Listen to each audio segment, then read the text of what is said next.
The Tom Woods Show, episode 997. Prepare to set fire to the index card of allowable opinion. Your daily dose of liberty education starts here. The Tom Woods Show. Men, it's time to say goodbye to those $99 suits on the clearance rack. This week, my listeners can get any premium Indochino suit for just $379 at Indochino.com when entering Woods at checkout. Hey everybody, Tom Woods here. I am finally back in my regular routine, but I was more or less knocked out of commission for a few days, so I need to build up another backlog of interviews so that I can release them to you as episodes. So in the meantime, I'm going to release this one today, which is going to be a two-parter. In the first part, I'm going to talk to you a little bit about some things on my mind, and then in the second part, I'm going to play the audio of a related talk I gave back in 2012 at the Paul Festival, which was concurrent with the Republican National Convention in Tampa. So anyway, I'll say, by the way, I think this is the first episode that I've released that I recorded after Hurricane Irma. So just so you know, the fact that you're hearing me means that nothing went wrong. It actually was not so bad for my area, no real problems, but we took precautions all the same, and everything turned out fine. And as it turns out, I didn't even wind up needing the services of a price gouger, but I certainly hope there would have been some around had I needed them. But anyway, I did fight with some people on Twitter saying, look, I live here. I may need last-minute supplies, right? Anyway, by the way, one other thing about price gouging that I might point out is that I can understand why a big chain might not want to engage in price gouging. If you haven't listened to my episode on price gouging, I will link to it at tomwoods.com/997 as an episode that I mentioned. Let's see, what number episode was that? Because I just did one with David R. Henderson. So let's see which one that is. 987. So if you want to go directly to it, tomwoods.com/987. I'm really happy with that episode because I think it very nicely summarizes the arguments regarding price gouging. Anyway, why might a national chain not do it? Well, for the same reason, think about this. Think about the weekend a big new movie comes out, and people flock to the movie theater, and you might not even be able to get a seat. The showings could easily all be sold out for that day. And I think superficially we might think to ourselves, well, if the movie theater used surge pricing and said, well, this is a movie everybody wants to see, and we have to ration the seats somehow. So for this movie, the ticket's going to be an extra $5. They could do that, and that would perhaps make the market clear. When the market clears, what that means is that everybody who wants to sell at that price can sell, and everybody who wants to buy at that price can buy. Whereas if the tickets were $100, well, there'd be a lot of movie theater operators who would want to sell and not very many who'd want to buy. And if the tickets were 10 cents, there'd be a lot of people who want to buy at that price, not very many people want to sell. When market clears at the price where, basically you get the same number of people who want to buy as want to sell, and therefore everybody is satisfied. Everybody who enters the marketplace is satisfied. So why don't they do that? Why don't they ration out? By the way, I wasn't planning to talk about this, but it's one of these crazy episodes where I got nothing prepared, so I'm just going to, I was going to talk about a few other things, which I will get to in a minute, but this is a valuable point. Why don't movie theaters do that and jack up the price when they know everybody wants to go see the new Spider-Man movie or whatever it is, and that way they wouldn't have all this overflow, they would match supply with demand? And the answer is goodwill. They want to preserve goodwill among their customer base, and they believe that customers would look at that price and say, this is terrible, they're taking advantage of us. And they believe that they would lose goodwill. So yes, in the short run, they'd get more revenue, let's say. But in the long run, they would forfeit customer goodwill, which is much, much more lucrative and beneficial to them in the long run.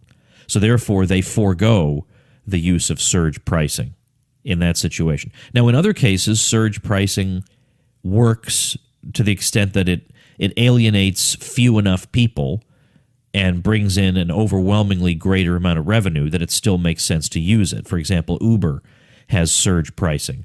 So there's no a priori way to know whether it makes sense to use it in a given situation. It's basically a matter of entrepreneurial insight into their market to figure out whether or not it makes sense to do it.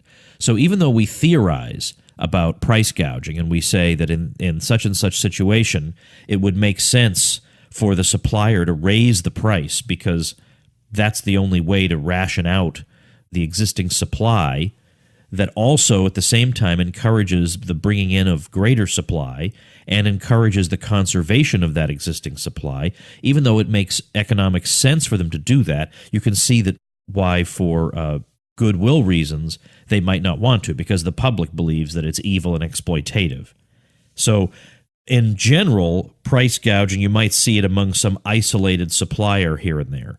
But in general, the big chains are going to want to avoid it because they believe that whatever short-term windfall they might get is going to be swamped by the negative coverage that they'd get and the loss of consumer goodwill in the long run. All right, anyway, with that clarification out of the way, which I wish I had made on the price gouging episode, but anyway, I guess what I wanted to talk about today is, I guess I'm a little bit discouraged on two fronts here. On one front, I guess I'm discouraged that during the Ron Paul presidential campaigns, those of you who are old enough to remember this and to have experienced it yourselves, it wasn't necessarily that we thought he was going to win, but still we felt when we saw our numbers and our determination and what wonderful people we were meeting in the Ron Paul movement, we felt, I think, an optimism about the future. We couldn't quite pinpoint why, and we couldn't articulate the precise path that society was going to take that could justify our optimism, but we felt it. I can't be alone in that. It was thrilling and exciting, and every day we would scour YouTube watching Ron Paul videos to see what else he had done, what other platitude he had blown up, or what other sacred cow he'd gone after that day. He just broke all the rules. He told the truth when it was unfashionable and where it was unfashionable, as you'll hear in the talk that I'm going to play for you today. He was an extraordinary person. And what thrilling times those were that somebody like this, who was so radical, could nevertheless generate such a following among people, the vast majority of whom were educated by, in a propagandistic system that taught them the opposite of everything Dr. Paul was saying. So that many people could support him and see through the propaganda. It doesn't impress me that Bernie Sanders gains a lot of supporters. He's just repeating what they all learned in the 5th grade. So no surprise there. Not one of them understands how a market economy works or basic economics. They genuinely don't. So it does not surprise me at all. I'm surprised that his following isn't larger than it is. So that's no big deal, that somebody would say the opposite of what everyone's been trained to believe and generate that much of a following in the midst of either media blackouts or media demonization is an extraordinary thing. And I think that's what we were all latching onto. This is an amazing thing we're all living through together. And this is an experience we're never going to forget. And those were wonderful, wonderful, exciting times. And now I just don't feel that anymore because Dr. Paul's retired. He's doing great work with his Ron Paul Liberty Report, and he's still very active. I mean, the other day, the street by his house was totally flooded. So he put on his big, long boots and trudged out there himself to inspect for himself how deep the waters were because he knew he had to get to the airport. And I just love this guy. That's just, what is he now, 82? And he's gonna put on his boots and go out there and see what's what out there. I mean, just this, he's a great guy. But he doesn't have the platform he had when he was running for president. And that's what a lot of us who aren't really that into politics said in defense of politics in that situation was, like it or not, a lot of people pay attention when you run for president. They just do. And he was also a unifying force for a lot of us. We could all rally around him. There were a lot of libertarian organizations. There were a lot of libertarian personalities. But Ron Paul, like it or not, was a great rallying point for all of us. And without that center, it seems like the whole thing is just splintering off in a lot of directions. And I asked him about this when he was our special guest on the 100th episode of Contra Krugman, my other podcast over at ContraKrugman.com, and he's still more optimistic about things than I am. So it's just I don't have that same feeling of excitement that I had, and optimism that I had, and I wish we had been able to figure out a better way to channel that energy. Now, maybe that was wishful thinking, because again, without a presidential campaign to keep people's attention and interest, well, maybe that's just the way it is, that people's interest is going to wane, it's going to fade away, and there isn't much you can do about it, and it's always going to be just that hardcore people still out there. And the trouble is that the other side has a lot of political candidates who are out there rallying them. Again, I'm not saying politics is necessarily the solution to our problems, but I am saying it does rally a lot of people. There's just no denying that. And that's absent from our movement right now, and it's discouraging to see the effects of it. So maybe I'm wrong about this. So maybe in the comments of this episode you can tell me why I'm wrong to feel this way. And I've been reading The Case for Optimism. Gary North has some excellent stuff about technology and the case for optimism, and the fact that a lot of the things that socialists of yesteryear were calling for, nobody even remotely considers calling for today. That is an advance. And also Michael Malice makes a pretty good case for optimism, and maybe I need to get him on to try to persuade me of that case, the case for optimism. But anyway, right now I'm just a little bit discouraged about the situation. The second thing is related to the first, which is the number of people who are groaning about Ron Paul and bemoaning his influence seems to be on the rise. Now, granted, it's on the rise from 12 to 28, so I guess I shouldn't be super-duper upset, but there is a wing of the libertarian movement that is too pure for Ron Paul. And oh my goodness, his influence has been terrible. Okay, nobody would even know what libertarianism was if it weren't for Ron Paul. We all know that. Everybody knows that. And if the most anti-war congressman in the history of the U.S. is not enough to impress you, then go jump in a lake. I'm not interested. But I just feel like as a matter of justice, the guy is owed respect as a matter of justice. He goes to Florida and in a debate says we should normalize relations with Cuba. He says that in Florida. That was just the way he was. He did that sort of thing all the time. You're telling me every one of these people would have the guts to do the things he did? Yeah, right. And not one of these people who are so desperate for popularity and to have, to be in line with fashionable opinion. You're telling me these wouldn't have wound up to be sellouts at the first opportunity? I think some of them would. Maybe some of them would. Well, be that as it may, that's all speculation. Still, it's just wrong. It's wrong to watch people do this. All you have to do, Scott Horton says, all you got to do is listen to this guy for 5 minutes, this grandfatherly man, and you can see how good he is just as a human being. He's just a good, decent person. I mean, this is a guy who hardly ever used the word I in his presidential campaigns. I will do this. I will do that. I did this. I did that. They practically had to beg him to say, as president, I. He just won't. That's just not his way. Like even the Ron Paul Institute for Peace and Prosperity, he calls it the Institute for Peace and Prosperity. Because he feels like if there's too much attention on him, then people get caught up in a cult of personality instead of getting caught up in the ideas that he's trying to champion.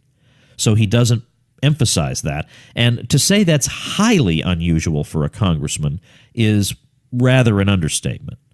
He could have scored a lot of points on his opponents if he had done dirty, nasty things, and he just wasn't going to do that. He just wasn't interested. And there are times when I would sometimes think, yeah, but you got to just hit this one guy, and it just wasn't his way, and maybe that would have forfeited some of the goodwill he built up with other people if he'd done that. So I trust him, and I think his judgment is really good. So to all those people who want to hold their anti-Ron Paul libertarian convention, good thing they don't have phone booths around, or I could make the joke that you could hold your convention inside one. Anyway, very frustrating and annoying. There's also, now there's a new website I won't tell you about because I don't want to give them traffic. There's a website run by former Gary Johnson campaign staffers, who generally are anti-Ron Paul, although they don't stop to note that their own candidate was pro-Ron Paul. Gary Johnson spoke at Ron Paul events, and they liked each other, and he endorsed Ron Paul. I think he endorsed Ron Paul. They certainly got along very well. So Gary Johnson himself had no problem with Ron Paul, so who knows why these people think they have to be more pure than their own candidate. But they've started a website, and they ran an article about me with an inflammatory headline that they then changed because it was so ridiculous. And it's about the dumb back and forth I had with the chairman of the Libertarian Party. I mean, I'm sick of this at this point.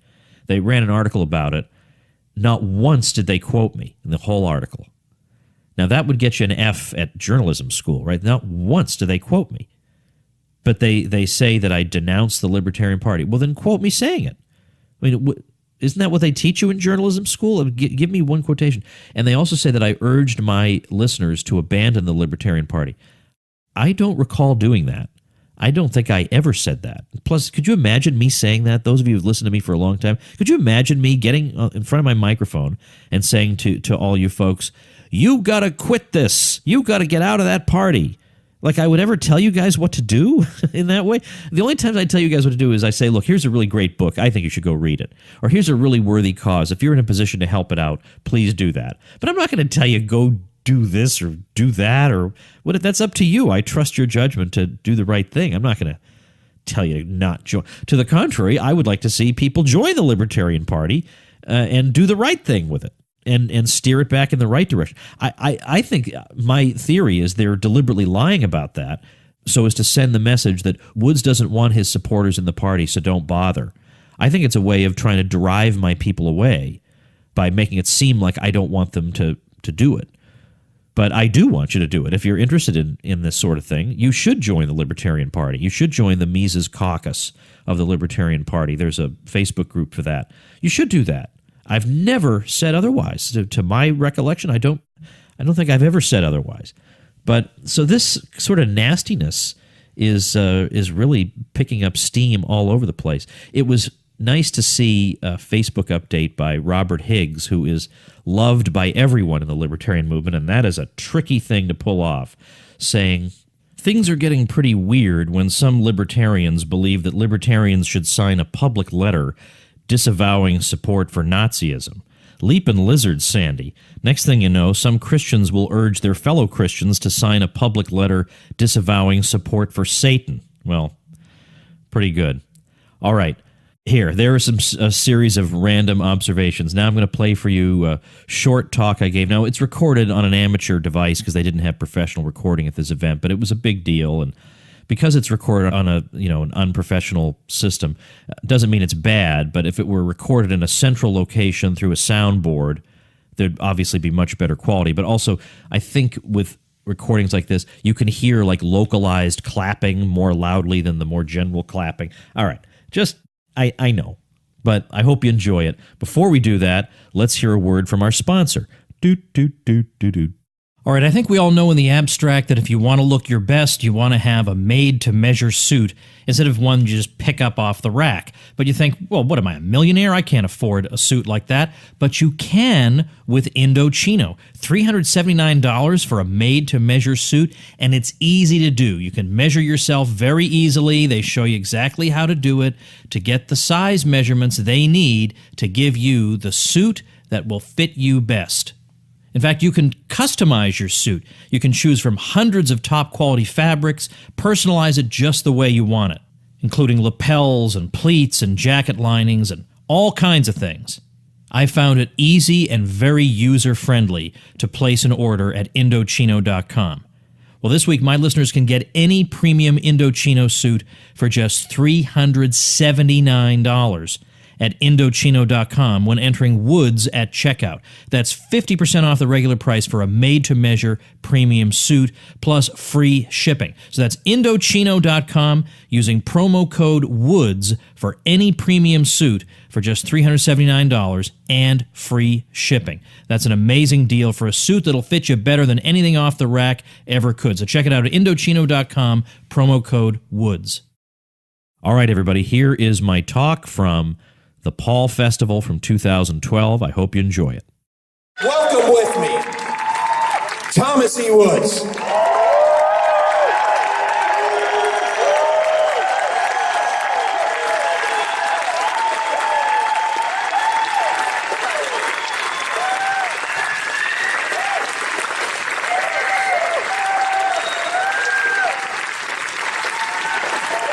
Thank you. Thanks, guys. Thank you very much. Thanks. You guys are great. You guys are the salt of the earth. You're the best. But I was thinking about a month ago that it would be great for somebody to write a book called Ron Paul, The Army of One.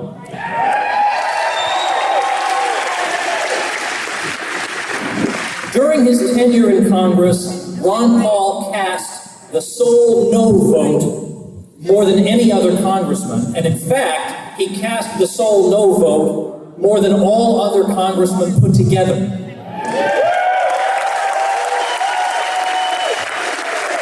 Now, when the vote is 260 to 157, nobody takes much notice, but when the vote is 434 to 1, people wonder, who is that one?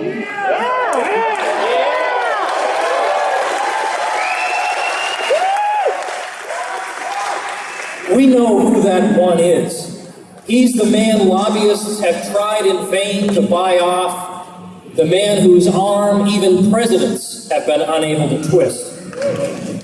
He's the man who refuses to stay confined to the 3x5 card of officially approved opinion in America.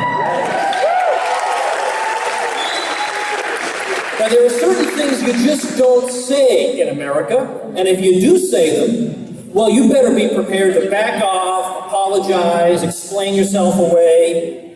That's the behavior we have come to expect from every politician who accidentally tells the truth. But on May 15th, 2007, Ron Paul got the country's attention because in a presidential debate, he said things about his government's foreign policy that Americans are not supposed to hear.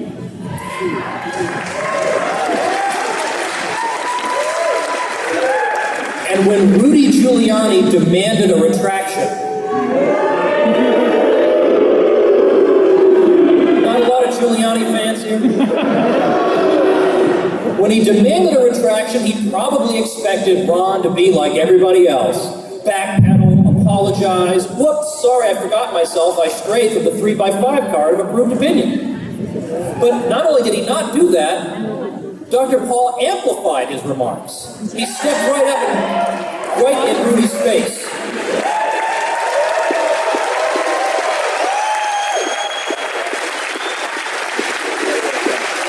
And that moment, that was one of the loneliest moments in Dr. Paul's career.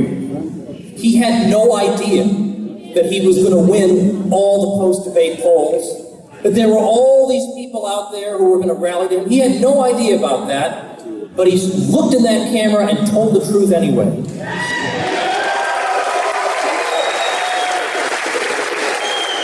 That's what I mean about being an army of one. In a Republican debate in this very state, Dr. Paul said, we should normalize trade relations with Cuba. In Florida, he said that. In a debate in South Carolina, the reddest of red states, he's stuck by his guns on the drug war. He's just going to tell the truth. Then my favorite, he spoke before an Arab American Association, and they asked, Dr. Paul, did you write a special speech for our group? And he said, no, I don't write special speeches for different groups. I give the same speech everywhere about individual liberty.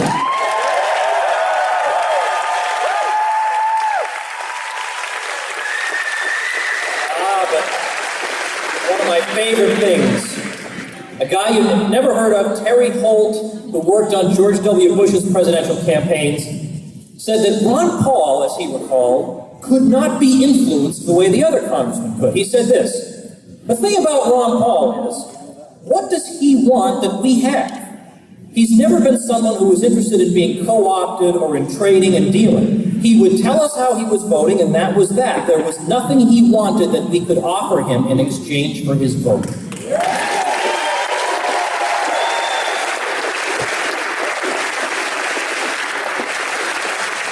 As an army of one, he has stood up to the conventional wisdom and been right every time. In 2001, on the House floor, he said the Federal Reserve gave us the boom-bust cycle with the stock market bubble, and now it's inflating a real estate bubble, and that's going to go bust just like all the others. This is a guy who can tell the future, for heaven's sake. And through his great and noble example as the army of one, he's brought out millions of reinforcements, and all of you are Exhibit A of what he's done.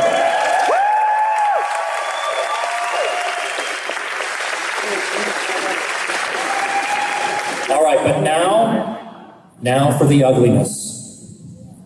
I'm sorry, we were having a wonderful event, but I do have to mention Mitt Romney for a minute.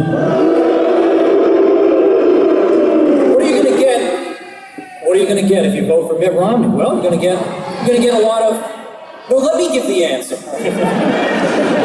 All right, you're going to get a lot more neocon bellicosity in foreign policy, fueled by propaganda that would insult a fourth grader. You're going to get a guy who tells you that if we implemented Ron Paul's budget plan that wants to cut $1 trillion, that would cause a depression.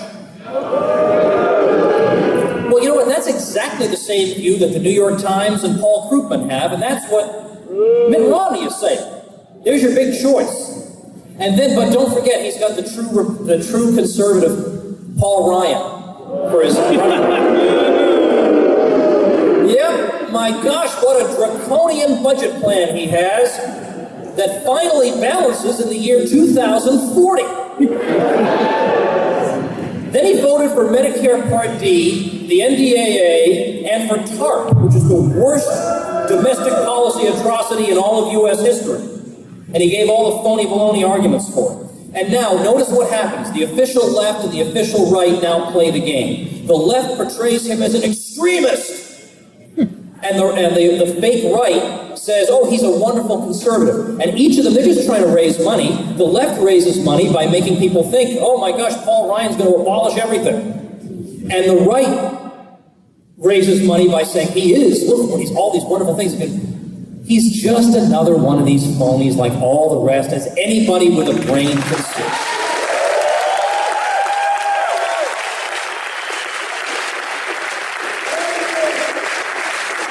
The Republican Party has been like Lucy with the football.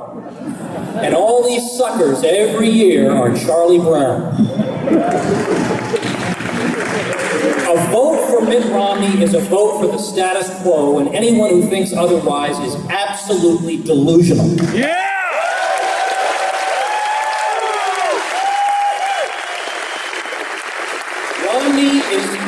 Romney is the anti-Ron Paul. On foreign policy, on the Fed, on the budget, on civil liberties, what's left?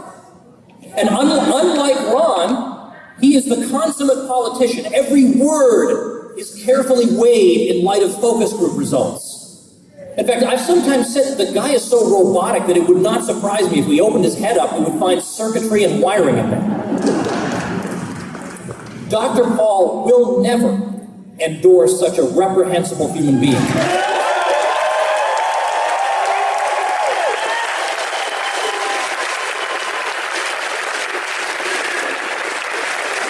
Now, we've heard a lot about messaging. Well, what's the message of this particular event? I can only speak for this event. But our message, the way I see it, is that if you even want to imply that we are involved in some kind of common cause with a monster like Mitt Romney, then you have missed the whole point of the Ron Paul revolution.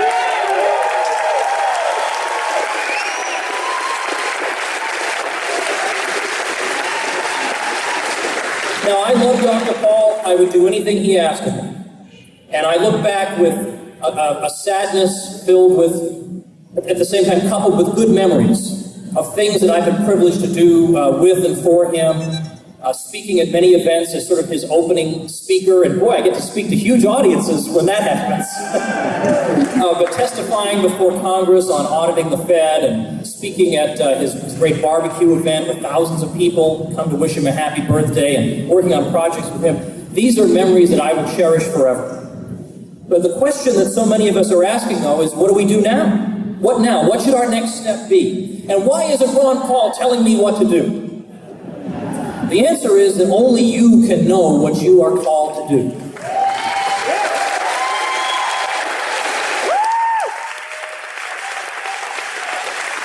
Only you can know your own strengths. Only you can know exactly where you fit in to this historic struggle. If you're a writer, then write. If you want to become a writer, start practicing. If you have some talent, use it. If you can do audio-video work for a Liberty group, do it. If you're a graphic designer or an animator or a humorist, use those talents. And there are plenty of worthy organizations you can join that do great work. The 10th Amendment Center, promoting state nullification. I'm sure the Florida chapter could use some help, headed by the great Andrew Nappy. Join Oath Keepers, too. They're out there doing good work for us. There's my old home, the Ludwig von Mises Institute, educating people around the world. And then for sites to visit, well, for news and fellowship, dailypaul.com.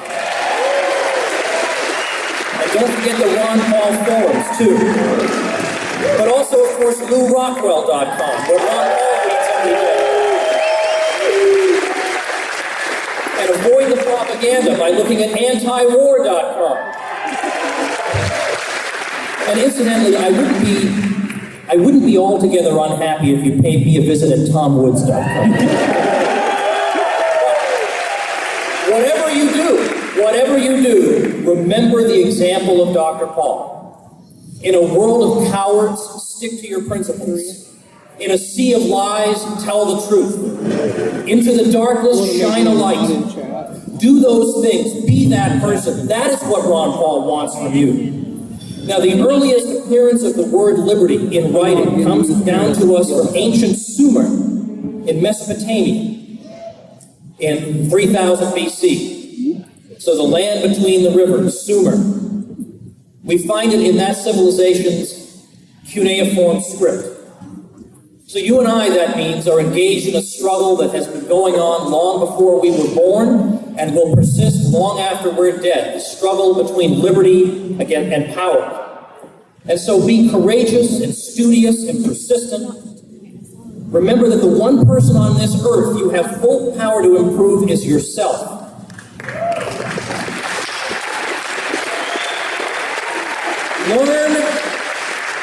Learn and teach whenever and wherever you can. Be your own army of one, and then you will be carrying on the Ron Paul legacy.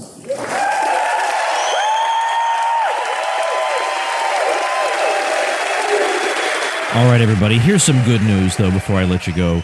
I've got another clever listener who's created a website that I think you'll be interested in. Particularly the smarter ones who listen in. That's just a way to flatter you, to get you to click on it. It's dataanalysisclassroom.com. I'll link to it at tomwoods.com/997. And here's how he describes it. We're constantly bombarded with news like, new studies show blah, blah, blah, or recent data reveal blah, blah, blah. The curious people who want to understand these better and make informed decisions often don't have the basics of probability and statistics to judge the merit or question the data and methods used in the study. They may have learned these during their college years, but just don't have the time to revisit these topics. The textbooks are verbose, cumbersome, and frankly annoying to learn from. Well, whether you're a homeschooler teaching your kids the basic concepts of probability and preparing them for AP statistics, or an average person who's busy with life but curious about data and analysis, you'll find dataanalysisclassroom.com very useful, instructive, and easy to learn from. The college students in STEM, which is science, technology, engineering, and math, should definitely look at it. No excuse. You'll find it better than your boring statistics lecture. People of all backgrounds and ages can learn data analysis, probability, and statistics in a fun and intuitive way without the technical lingo. There'll be one concept explained each week in a short conversational lesson. For libertarian viewers of the site, look out for the hidden satire at the end of each lesson. Great!